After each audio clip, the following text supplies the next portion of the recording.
श्रीमद्भागवत तृतीय स्कंध पंचविंशोऽध्याय। मैत्रेय उवाच। मुनि अंतरे देवहूति स्वभावे सुगुण सुमति तक्षणे पुत्रोपासे जाई कहई शिरे कर देई। देवहूति उवाच।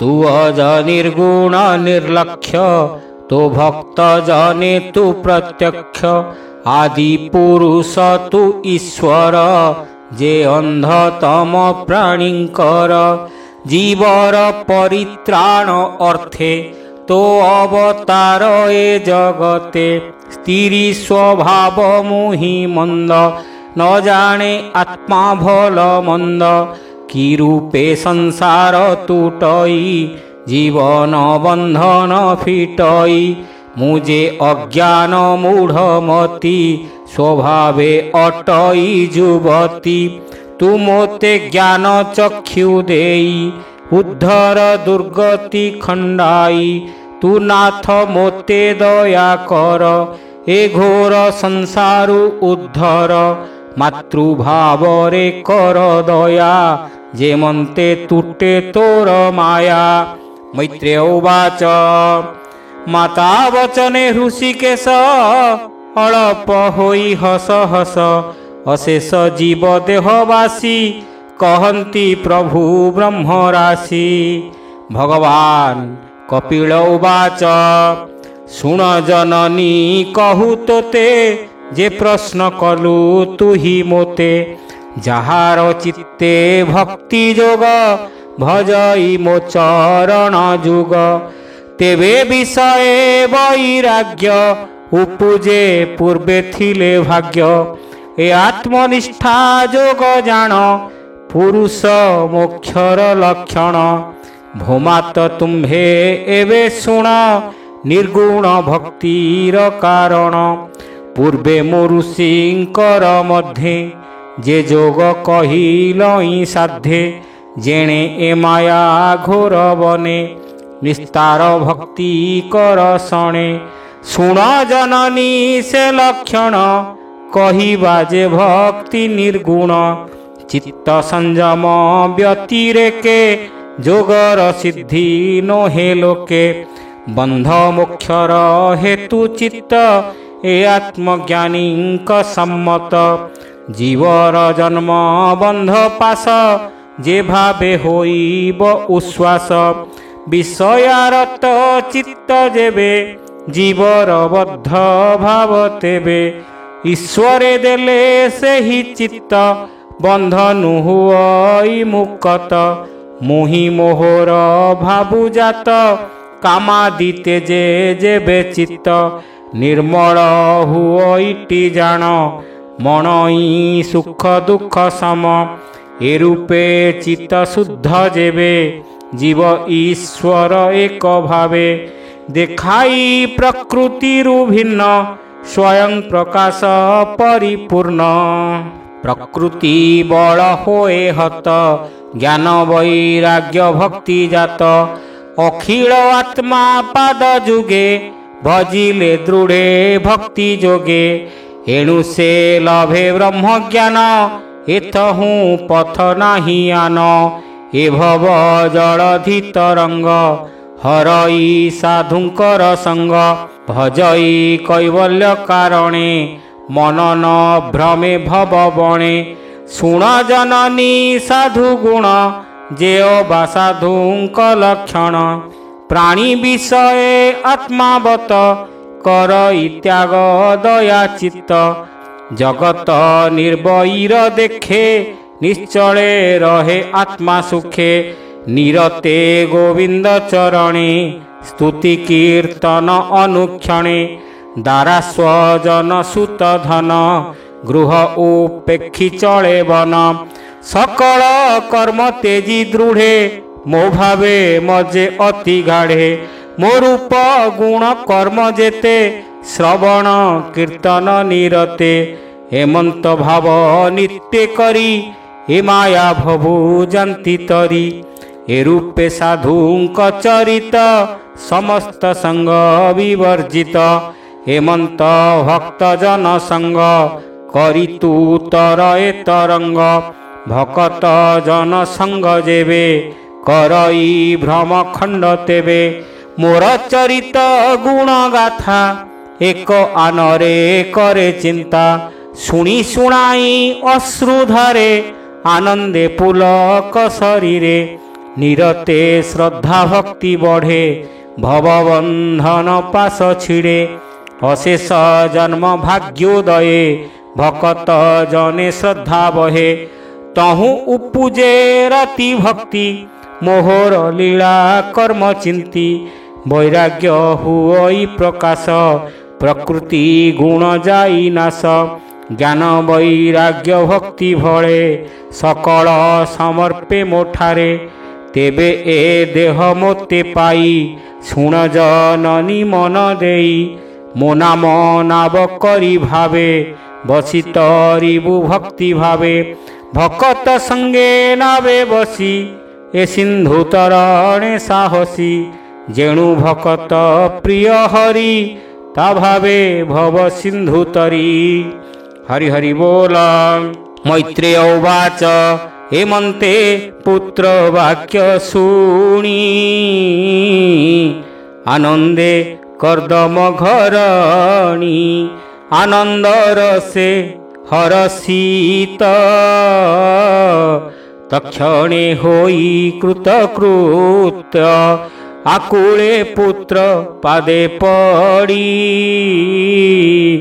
पुणी पचारे कर जोड़ी देवहूति उवाच किरूपे भक्ति जोग जानी भक्ति किरूपे प्रमाणी जे भक्ति बळे अनायासे जीव निर्वाण पदे पसे जे जोग मुख्य प्रयोजन शुणिली तुम्भर वचन से जोग केमंत अटई केमंत साधनता होई मुस्तिरी अटे मंद बुद्धि दुर्बोध्य जोग दयानिधि एणु मो चित्तरे संशय कह हे प्रभु दयामय।